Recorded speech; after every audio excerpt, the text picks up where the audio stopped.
el perdón. La Biblia nos enseña, nos manda que la actitud del creyente, del cristiano, es perdonar, ¿verdad? No es vengarnos.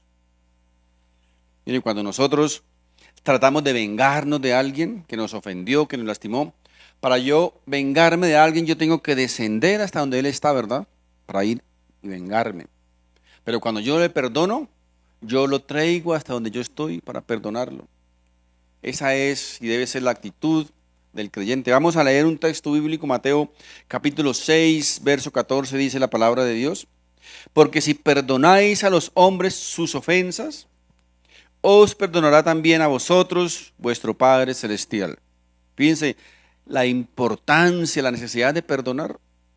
Si queremos que Dios nos perdone, dice, tenemos que también aprender a perdonar a los que nos ofenden. Mas si no perdonáis a los hombres sus ofensas, tampoco vuestro Padre os perdonará vuestras ofensas. Recuerden que la Biblia nos dice también que con la misma vara que nosotros medimos a otros, de la misma manera que nosotros juzgamos y condenamos a otros, con esa misma vara, con esa misma medida, el Padre un día nos va a medir a nosotros, nos va a juzgar a nosotros. En una oportunidad, el apóstol Pedro, que como muchos cristianos, como muchos creyentes, le funcionaba más rápido la lengua que el cerebro, le dice al Señor Jesucristo, o le preguntó algo, le dice, Señor, ¿hasta cuánto tenemos que perdonar? Tal vez Pedro por ahí había escuchado ya el perdonar 7 veces, ¿no? Le dijo, ¿hasta cuánto tenemos que perdonar? Tal vez Pedro, dándose las de súper espiritual, pensó, el Señor tal vez me va a felicitar porque perdonar 7 veces es pa' macho, ¿cierto? ¿Y saben qué le respondió el Señor Jesús? No, Pedro, no son 7 veces, es hasta 70 veces 7. Ahora, ese 70 veces 7 no eran 70 veces 7, era un dicho que se conocía en ese entonces y que simbolizaba, que significaba siempre, todas las veces, le digo, todas las veces hay que perdonar.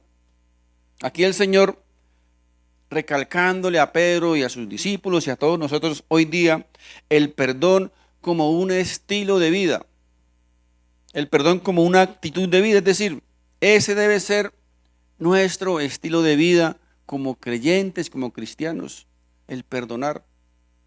Repito, debe ser nuestro estilo de vida.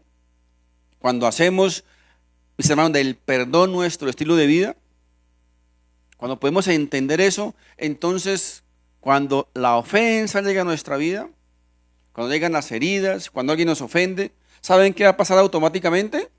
Que vamos a perdonar a esa persona, porque es nuestro estilo de vida.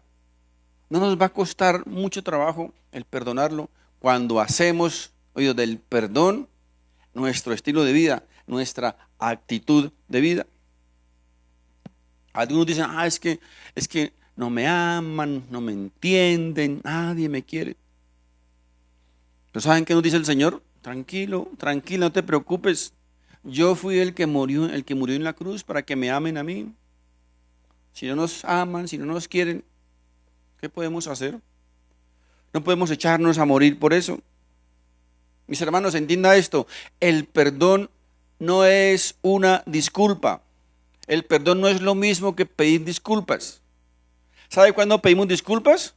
Cuando pisamos a alguien, cuando empujamos a alguien, ¿verdad? Ahí se piden disculpas. Pero el perdón no es una disculpa. El perdón, mis hermanos, es liberar a alguien completamente. Es no volver a recordar, por lo menos, no con dolor ni con resentimiento, algo que alguien nos hizo. Ese es el perdón, mis hermanos. No es una disculpa. Perdonar dice, como yo quiero que el Señor me perdone a mí. Miren, el Señor no solo nos perdona, sino que ¿sabe qué más hace? Dice su palabra que además de que nos perdona, dice que Él nunca más se vuelve a acordar de lo que nosotros le hicimos. de nuestro pecado. ¿Recuerdan a David? El rey David, un hombre poderoso, ¿verdad? Un hombre conforme al corazón de Dios, un gran hombre de Dios. Pero recuerden que David pecó grandemente, ¿cierto? Adulteró, fornicó y luego asesinó. David, el hombre conforme al corazón de Dios. ¿Saben qué pasó poco después? Que Dios dice de este hombre, lo que acabamos de decir, dice, miren a David, un hombre conforme a mi corazón. Y después le dice a Salomón, su hijo, al hijo de David le dice, seas perfecto como tu padre fue perfecto. ¿Cómo les parece? Esto obviamente, mis hermanos, confunde mucho a la gente, ¿verdad? Pero ¿cómo así? Dirán algunos, ¿cómo así? Que sea perfecto igual a David. ¿Acaso David no mató, no adulteró? ¿Qué clase de Dios es ese que llama a ese hombre perfecto? O sea, ¿será que Dios no ha leído la Biblia? ¿Será que Dios se le olvidó lo que David hizo? Mis hermanos, si nosotros leemos esta historia, nos damos cuenta que David fue un hombre que se arrepintió en gran manera y luego tuvo que pagar con creces las consecuencias de su pecado. Su factura, mis hermanos, le llegó a David con intereses, consecuencia de nuestro pecado. Pero su arrepentimiento fue tan real y fue tan sincero que Dios le dijo, hijo, yo te perdono y nunca más me acordaré de tu pecado. Así como tampoco nunca más se mencionó que Pedro le negó 3 veces. Ese es el verdadero perdón, mis hermanos. Ese es el verdadero perdón. Y es la manera en que Dios quiere, en que Dios nos pide que debemos perdonar a todo aquel que nos ofenda, a todo aquel que nos hiera, que nos lastime. No olvides, con la misma moneda, con la misma vara con que midas a tu hermano, con esa misma vara, con esa misma moneda, un día te van a medir a ti. Un día nos van a medir. Algunos dicen, pero pastor, si usted supiera lo que me hicieron, si usted supiera lo que me hicieron, no me estará diciendo que perdonara. ¿Saben qué nos responde el Señor? A mí me acusaron injustamente, a mí me apresaron injustamente, a mí me latigaron injustamente, me escupieron el rostro injustamente, me crucificaron injustamente, me asesinaron injustamente, dice, y yo no abrí mi boca. Eso dice el Señor Jesús. Recuerden, el perdón no es una disculpa, es una actitud del corazón. Es y debe ser nuestra actitud del corazón. Tampoco es una cuestión de fe, o sea, yo voy a perdonar por fe. No. El perdón, mis hermanos, es una decisión, es una cuestión de obediencia y de amor. El Señor nos manda a perdonar de la misma manera que Él nos perdona. De la misma manera. Es un mandato del Señor. Así como congregarnos, sienta o no sienta. Debemos congregarnos, sintamos o no sintamos. Es un mandato del Señor. Debemos perdonar, sintamos o no sintamos. Así como tenemos que pagar los impuestos, ¿cierto? Nos sintamos sabroso o no nos sintamos sabroso. Tenemos que pagar los impuestos. ¿O a quién le agrada pagar los impuestos? A ver, ¿quién dice, ay, ya te llegó el recibo del impuesto? Uf, qué rico, porque nos llegó el recibo de impuesto y llegó con aumento, ¿cierto? No, nos guste o no nos guste, toca pagarlo. Es lo que el Señor dice. Nos guste o no nos guste, sintamos o no sintamos, debemos perdonar. Porque el primer beneficiado, mis hermanos, con el perdón, ¿quién es? Somos nosotros. Somos nosotros los primeros beneficiados. El perdón no es decir, bueno, yo te perdono, pero la próxima vez que me haga, la próxima vez, vas a ver quién soy yo. Yo te perdono, pero no quiero saber nada más de ti. O sea, tú por allá por tu lado y yo por el mío. Eso, mis hermanos, eso no es perdón. Eso no es perdón. El perdón tiene que ver con restitución. El perdón tiene que ver con dar una oportunidad más. Darle una oportunidad a quien nos ofendió. Aunque no lo merezca. Aunque lo merezca o no lo merezca. Aunque nos pida perdón o aunque no nos pida perdón, igual yo voy a perdonar. Porque es lo que el Señor nos manda, es mi estilo de vida. Mi estilo de vida es perdonar. Merezca mi perdón o no merezca mi perdón. Me pida perdón o no me pida perdón. ¿Recuerdan a Esteban, el primer mártir de la iglesia cristiana? Fue asesinado, ¿recuerdan? Fue a pedradas, ¿verdad? ¿Qué dijo Esteban? Señor, ¿cierto? Los perdonó. Esteban no dijo, bueno, cuando me pasen los morados, tal vez los perdone, ¿verdad? Cuando me pase el dolor, tal vez voy a mirar a ver si los perdono. No, Esteban los perdonó. Entre piedra y piedra los perdonó. ¿Quién le estaba pidiendo perdón a Esteban? Nadie. ¿Quién merecía el perdón? Nadie. Pero Esteban sabía perfectamente lo que Dios quería de él. Él los perdonó. Ahora, veamos al Señor Jesucristo en la cruz del Calvario antes de morir, que dijo, Señor, perdónalos porque no saben lo que hacen. ¿Qué soldado romano le estaba pidiendo perdón al Señor? Nadie, ¿verdad? ¿Quién merecía el perdón? Nadie lo merecía, ¿verdad? Nadie. Pero él vivió, ¿qué? Lo que había enseñado toda su vida. Que su estilo de vida, que nuestro estilo de vida debe ser, ¿qué? El perdonar, pasar por alto la ofensa. Recuerden, lo merezca o no lo merezca, me pida perdón o no me pida perdón, debe ser mi estilo de vida perdonar. Miren, Hebreos capítulo 12, verso 15 dice lo siguiente. Mirad bien, no sea que alguno deje de alcanzar la gracia de Dios, que brotando alguna raíz de amargura os estorbe, y por ella muchos sean contaminados. Mis hermanos, ¿saben ustedes que la amargura es como un veneno que mata?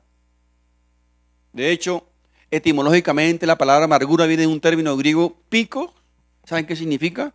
Veneno. Veneno. Es como la mordedura de una serpiente venenosa.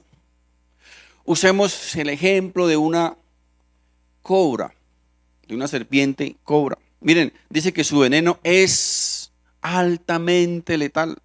La mordedura de una cobra es un veneno casi mortal para todos. Ese veneno tiene una neurotoxina que cuando entra en el sanguíneo humano ataca directamente el sistema nervioso central. Y ustedes saben que ¿quién es el que da la orden al cuerpo? El cerebro, ¿verdad? Si ese sistema nervioso central, allá dirigido desde el cerebro, tiene alguna inconveniente, tiene algún ataque, pues todos los demás sistemas van a fallar, ¿verdad? Porque no va a poder mandar órdenes al cuerpo.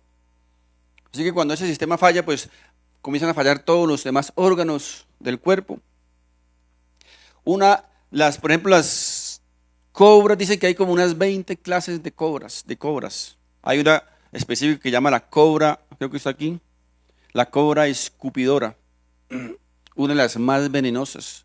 Ellas acostumbran a botar venenos y lo botan como una manguera a las personas. Si ese veneno cae en los ojos de una persona, puede llegar a quedar ciega esa persona, si no se atiende inmediatamente. Cuando esa serpiente muerde a una persona, le coloca el veneno a una persona, repito, ese veneno tiene una neurotoxina que llega al cerebro, ¿verdad? Y esa persona puede morir en minutos si no es atendido oportunamente. Ahora, los síntomas de una mordedura de una persona afectada por una serpiente de estas, dice que son vómito, amoratamiento de la zona donde fue mordida. Dice que la zona donde fue mordida se siente un calor como una quemadura inmensa, decaimiento. Y si no es atendido, dice que después de 48 horas esa mordedura, esa parte donde fue mordida, comienza a podrirse. Es realmente un veneno altamente peligroso, ¿verdad? Ahora, los científicos han desarrollado algo que se llama antídoto. ¿Qué hace el antídoto? Pues es contrarrestar esas neurotoxinas, ¿verdad? Evitar que esas neurotoxinas lleguen al sistema nervioso central y pueda matar a la persona. Pero ¿saben ustedes cuál es la clave para que ese antídoto surja efecto? Que debe aplicarse lo más rápido posible. Entre más rápido se aplique el antídoto, más rápido puede contrarrestarse ese veneno, ¿verdad? Mis hermanos, pues así exactamente sucede con nosotros. Cuando somos afectados, cuando somos mordidos o contaminados por el veneno de la amargura, es decir, al ser heridos, al ser lastimados, al ser ofendidos, es como recibir un veneno en nuestro sistema central espiritual, en nuestro organismo. Somos contaminados por ese veneno y eso comienza a causar trastornos en nuestra vida. Ahora, al comienzo, al principio, tal vez pensamos que eso no va a afectar mucho. Eso me va a pasar. Con el tiempo me va a pasar. Pero poco a poco, mis hermanos, ese veneno de la amargura va a comenzar a surtir efecto en nuestro sistema nervioso espiritual central. Comienza a afectar primeramente ¿qué? Nuestra relación con Dios, nuestra relación con el cónyuge, con el esposo, con la esposa, con la familia, con los hijos, con los amigos. Síntomas van a comenzar a surgir. Aislamientos, comenzar a perder la comunión con Dios, ya no queremos leer la Biblia, ya no queremos orar, ya no queremos venir a la iglesia, venimos de vez en cuando, comenzamos a cuestionar a Dios por todo, comenzamos a buscar, sacar excusas para las cosas de Dios, comenzamos a aislarnos de las demás personas, ya no queremos estar en comunión, comenzamos a hacer mala cara, a criticar, a juzgar todo, ya nada nos gusta, todo nos parece mal, todo nos parece pecado, etcétera, etcétera. Consecuencias de ese veneno que ha entrado en nuestro sistema espiritual central, llamado amargura. Entramos en un estado de soledad, nos sentimos aislados, abandonados, nadie nos quiere. Vamos a tener deseos de vengarnos de alguien, de la gente. Comenzamos a odiarlas, murmurar, a sentir temor, miedo por todo, desconfianza. Miren, algo muy curioso, algo muy paradójico es que las personas más cercanas a nosotros son las que generalmente más nos hieren, más nos lastiman. El cónyuge, el esposo a su esposa, la esposa a su esposo, los padres a los hijos a los padres. De ahí recibimos el mayor veneno muchas veces, el mayor dolor. Ahora, ¿cómo saber si hay amargura en nuestro corazón? La Biblia nos lo deja saber. La Biblia nos enseña cómo saber si hay amargura en nuestro corazón. ¿Sabe cómo? De la forma en que nosotros hablamos, la forma en que nos expresamos a las demás personas. Miren lo que dice Lucas 6:45. El hombre bueno del buen tesoro de su corazón saca lo bueno, y el hombre malo del mal tesoro de su corazón saca lo malo, porque de la abundancia del corazón habla la boca, ¿verdad? Ahora, aquí cuando dice bueno se refiere a un hombre que tiene un corazón puro, un corazón sano, un corazón sin contaminación, un corazón sin veneno, sin amargura, sin resentimiento. Ahora, de ese corazón sano, sin amargura, sin resentimiento, pues de ese corazón, ¿qué va a salir? Lo bueno, ¿verdad? Va a salir lo bueno también. Ahora tenemos la otra parte, un corazón amargado, un corazón resentido, un corazón dolido. ¿Qué puede salir de ese corazón? Pues amargura, resentimiento, odio, crítica, juicio, todas esas cosas, ¿verdad? Porque, ¿qué dice la Biblia? De lo que hay, de la abundancia de su corazón, dice, habla la boca. Personas que se quejan de todo, ¿cierto? Todo lo critica, nada les gusta. Una mujer amargada, por ejemplo, ¿qué dice? Una mujer amargada dice, todos los hombres son iguales. ¿Han escuchado eso? Todos los hombres son iguales. Perdón, señora, no todos los hombres somos iguales. Lo que pasa es que tal vez tu esposo, tu novio, tu padre, un hombre te ha ofendido, ¿verdad? Te ha ofendido, te ha herido. Y tienes un corazón amargado, resentido, y por eso estás generalizando. Pero no todos los hombres somos iguales.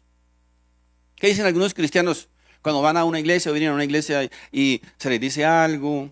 La predicación les da por la cabeza, se les hace una observación, mire, educa a tu niño, no permita que esté corriendo, brincando por todo el salón. ¿Qué dicen esas personas? Se ofenden, ¿cierto? Se ofenden, se ponen bravas, no vuelven a la iglesia.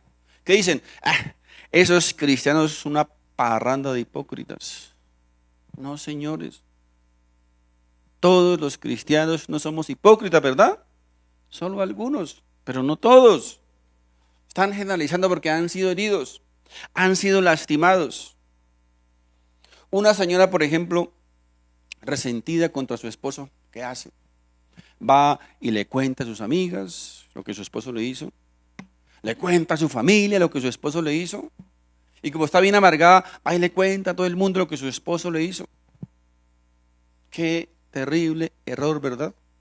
Qué terrible equivocación contra su esposo y contra ella misma. ¿Se imagina el daño que está causándole a su esposo y el daño que ella misma se está causando? Y además que está demostrando, está evidenciando que hay amargura en su corazón, que hay un corazón resentido, un corazón dolido, un corazón lleno de veneno, infectado de veneno.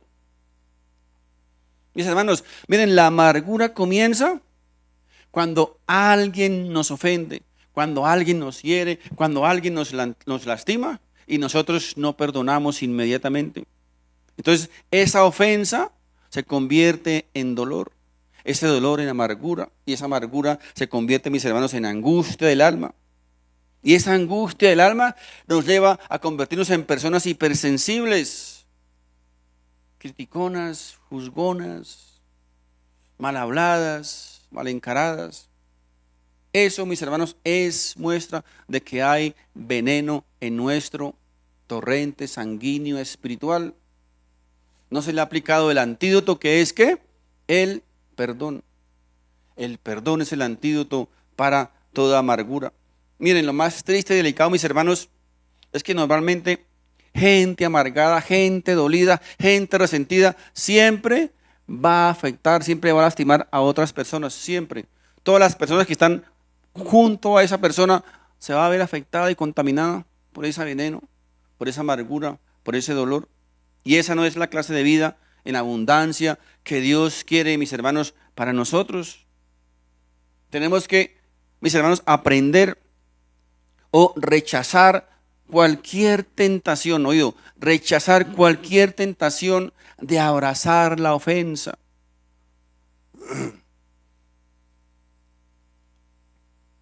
El que alguien nos lastime y que esa ofensa llegue a convertirse, mis hermanos, en amargura de espíritu. Y la clave para no abrazar esa ofensa, ¿sabe cuál es?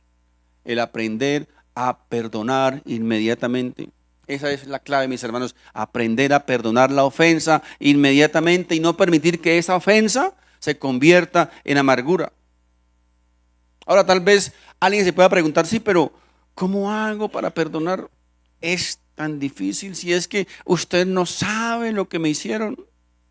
Eso es imposible de perdonar, mis hermanos. Cuando llegamos a aprender el fondo y la fuente del perdón, entonces nos queda más fácil perdonar, porque podemos acudir a esa fuente y beber de esa fuente y recibir de ese poder para poder llegar a perdonar la ofensa, a perdonar a alguien que nos lastimó. Porque humanamente, tenemos que aceptar humanamente, y no es fácil perdonar, ¿cierto? No es fácil perdonar cuando ha sido una ofensa que nos ha dolido en el alma, nos ha lastimado. No es fácil perdonar, pero la Biblia dice, mis hermanos, que el Espíritu Santo nos ayuda en nuestras debilidades. Él está ahí presente para ayudarnos a perdonar, a pasar por alto esa ofensa, a que esa ofensa no se convierta en amargura ni en dolor de espíritu. El Espíritu Santo nos ayuda en nuestras debilidades. Hay tantas personas, mis hermanos, que están viviendo sus vidas con una falta de perdón terrible. Y esa falta de perdón está convirtiendo o la está convirtiendo en personas amargadas y resentidas con todo. Son personas que viven en una tristeza y una desesperanza terrible, cargando con todo ese equipaje que Dios quiere ayudarnos a cargar. Dios no quiere, Dios no desea que carguemos con esa maletota de falta de perdón. Él quiere que nosotros depositemos esa maleta en Él. Dice, venid a mí, recuerdan, venid a mí todos los que estén cargados y agobiados, y yo os haré descansar. Y recibid de mí mi carga, que es suave y ligera. La presencia del Espíritu Santo. De hecho, mis hermanos, el mismo Señor mismo nos enseñó lo que debemos hacer. Miren, cuando Él nos enseñó, ¿recuerdan el modelo de oración? ¿Recuerdan que un apóstol le dijo, Señor, enséñanos a orar? Y una de esas partes que dice, perdona nuestras ofensas, así como también nosotros perdonamos a los que nos ofenden. Miren, mis hermanos, es increíble cuántas personas en el mundo rezan esta oración todos los días. Pero no están haciendo, no están viviendo lo que están diciendo ahí. Y usted, mi querido hermano y amigo, no debe ser una de esas personas. Tenemos que ser diferentes. Debemos ser una persona que entendemos que el perdón es necesario, que el Señor nos pide que debemos perdonar, que el perdón es una decisión, no es una emoción. Recuerden, no es una emoción, no es si siente o no siente, porque nunca vamos a sentir el querer perdonar a alguien, nunca vamos a sentirlo, ¿verdad? Es una decisión, yo decido perdonar. Tú puedes hoy decidir perdonar a alguien que te ha ofendido, alguien que te ha lastimado, alguien que lo tiene aquí entre ceja y ceja, como dicen, ¿no? Es tu decisión perdonar, es tu decisión aplicar ese antídoto para ese veneno. Es tu decisión dar una nueva oportunidad, así como Dios nos da cada día a nosotros una nueva oportunidad. Siempre nos está dando una oportunidad. Miren, en Mateo 18 encontramos una historia de un siervo, dice que tenía una deuda con el rey. Le debía un montón de plata. La Biblia habla de 10,000 talentos. Ahora, recordemos que el talento era una medida de peso. Había talentos de oro y había talentos de plata. La historia no especifica qué clase de talentos era. Pero si eran talentos de oro, la deuda ascendería hoy día, si la calculadora no me falló, más o menos a 1 billón de pesos. Si la deuda era en talentos de plata, la deuda sería hoy día unos 200,000 millones de pesos. O sea, fuese una o fuese la otra, era una deuda impagable para un mortal, ¿verdad? 1 billón de pesos o 200,000 millones de pesos era algo impagable. No podía pagarlo.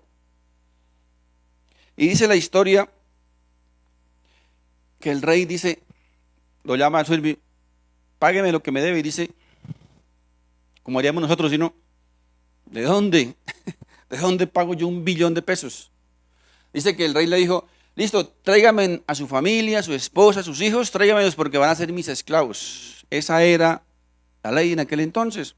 Cuando alguien no pagaba una deuda, su familia se convertía en esclavos de la persona a la que debían. Entonces dice la historia que ese siervo se postró en tierra, le pidió al rey, perdóname, rey, por favor, ten misericordia, yo no tengo cómo pagarle eso. Bueno, ahí le anexó un poco de lágrimas al rey. Y dice la Biblia que el rey le perdonó la deuda. ¿Se imaginan? Le perdonó 1 billón de pesos que le debía. Pero dice la historia que inmediatamente ese siervo sale del palacio, se encuentra un amigo y dice, oiga Edgar, hermano, usted tiene una deuda conmigo, si no. Dice que le debía 100 denarios. 100 denarios eran más o menos hoy día unos 30 millones de pesos. Era pagable, ¿no? No era poquito, pero podía pagar, la verdad. Le debía, págame los 30 millones que me debe. Y no, amigo, por favor, deme más tiempito, deme otro placito porque no he podido reunir la plata. Más adelantico yo le pago, pero por favor, ten misericordia. Fíjense, ¿y saben qué dice este hombre malvado? Dice que no le perdonó la deuda. No le perdonó la deuda. Cuando el rey supo eso, ¿saben qué hizo? Mandó llamar a ese siervo malo y le dijo, ¿sabe qué? Se las cobró todas. Fíjense ustedes, mis hermanos, fíjense la ingratitud de este hombre. Acaba de salir donde el rey, donde le perdonó una deuda de 1 billón de pesos. Y el otro que le debía 30 millones no quiso perdonarle. No quiso perdonarlo. Qué ingratitud, mis hermanos, de este hombre. Mis hermanos, de la misma manera, usted y yo debemos pensar cuánto Dios nos ha perdonado. Nos perdonó una deuda, mis hermanos, que era imposible de pagarle, una deuda de pecado que jamás podríamos pagarle. Y Él nos la perdonó. Nos regaló su perdón, nos regaló su gracia. Y nosotros, mis hermanos, somos tan ingratos que no somos capaces de perdonar a alguien que nos ofende, a alguien que nos mira feo, a alguien que no nos saluda, a alguien que nos hirió, que nos lastimó. Estamos actuando igual a ese siervo malo que no fue capaz de perdonar una deuda pequeña a su amigo. Cuando el rey le ha perdonado, repito, una deuda impagable. Miren, mis hermanos, cuando pienses abrazar la ofensa, piensa primeramente que Cristo fue crucificado, fue colgado en la cruz del Calvario y nos regaló allí su perdón y nos libró de la condenación eterna y nos dio su gracia y su misericordia. Tenemos que entender, mis hermanos, que el perdón es algo que viene de parte de Dios. Y cuando usted y yo perdonamos, ¿saben qué pasa? Que nos parecemos más a Dios. Nos parecemos más al Señor. ¿Recuerdan? El Señor dijo cuando estaba en la cruz, dijo, Padre, perdónalos porque no saben lo que hacen. Él nos perdonó esa deuda. Así que cuando nosotros perdonamos, cuando usted perdona, alguien se parece más a Jesús. Y esa es la idea, ¿verdad? Ese es el cristianismo, que cada día podamos parecernos más al Señor. Cuando no perdonamos, nos parecemos más al diablo. Cuando perdonamos, recuerden, nos parecemos más a Dios, más al Señor. Y esa es la idea, ¿verdad? Que la vida de Jesús, que la vida del Señor pueda reflejarse en nuestra vida. Que la gente pueda ver en nosotros, que cuando perdonamos a alguien, puede decir, oiga, lo que esa persona dice, lo que esa persona enseña, lo que esa persona profesa, es lo que él hace. Y no que vean en nosotros todo lo contrario a lo que predicamos. Porque eso es lo que va a hacer el mundo. Cuando nosotros perdonamos, el mundo se va a dar cuenta de eso. ¿Saben ustedes que nosotros como creyentes, como cristianos, estamos en el ojo crítico del mundo, verdad? Cualquier cosa que hacemos como cristianos, pero es que cristiano, ¿no? Cualquiera puede hacer lo que quiera, pero nadie dice nada. Pero vaya que sepan que es cristiano.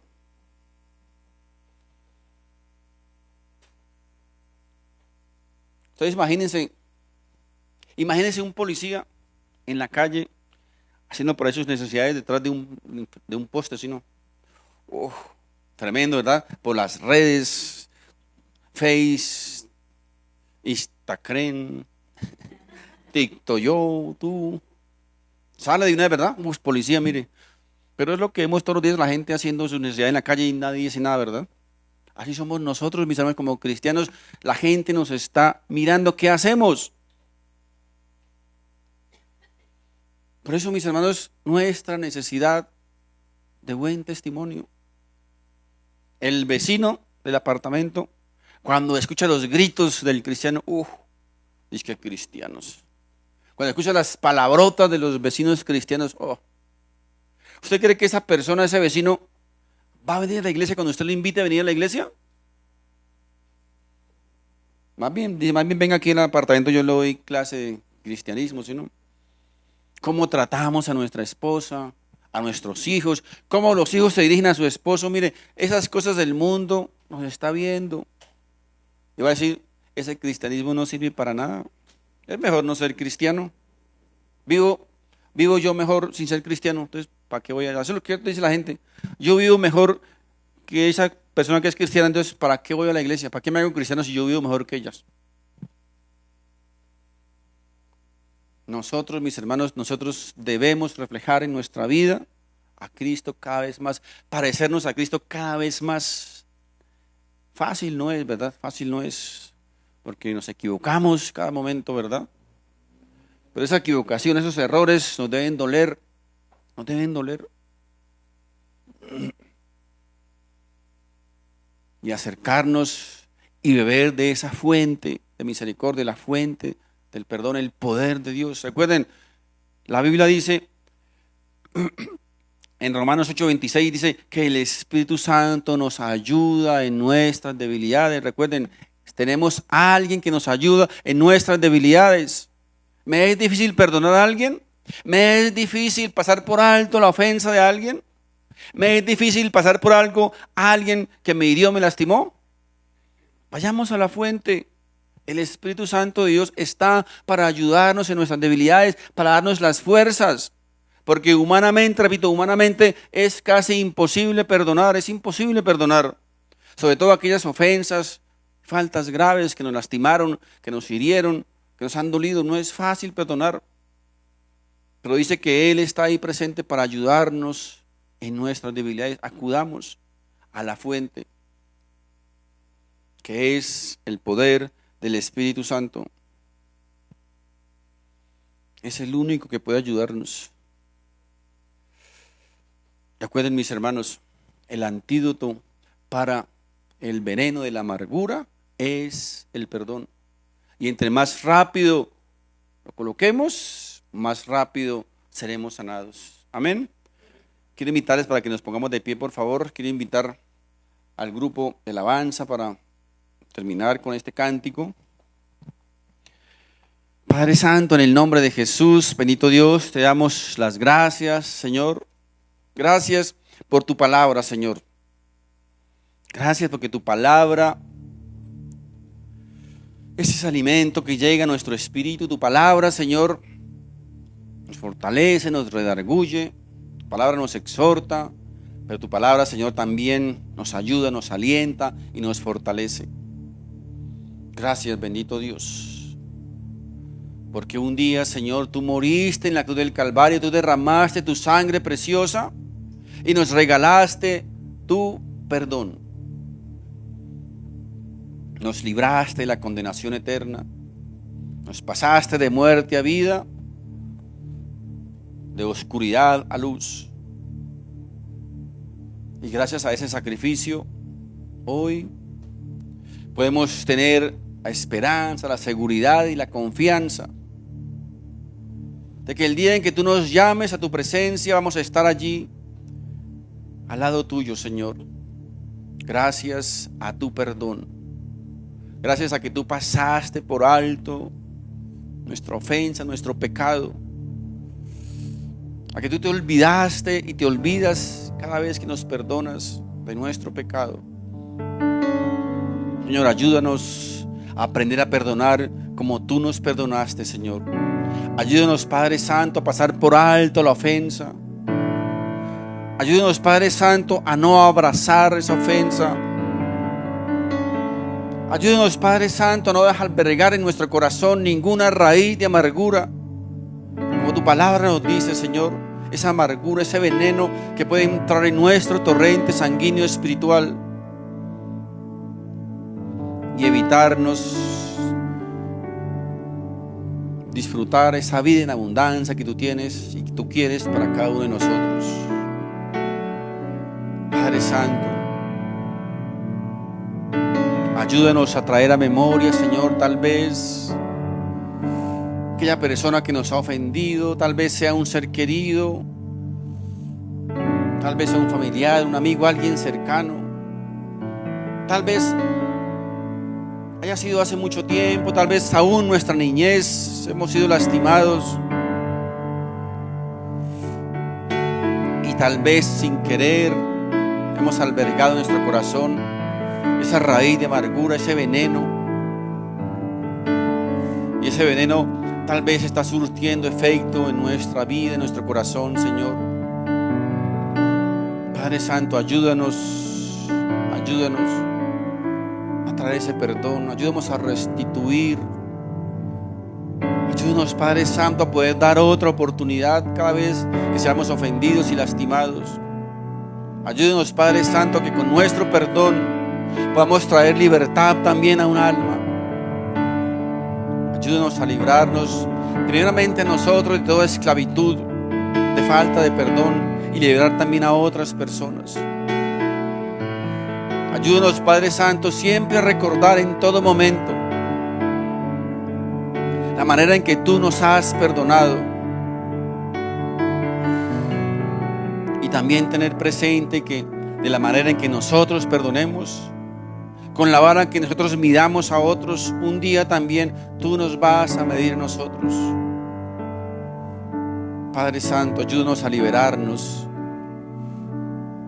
de esta esclavitud, de la falta de perdón, de toda raíz de amargura, de resentimiento en nuestro corazón. Ayúdanos, bendito Dios, a poder disfrutar al máximo, en abundancia, esa vida que tú quieres y deseas para cada uno de nosotros. En el nombre de Jesús, en el nombre de Jesús, Padre Santo, hemos orado.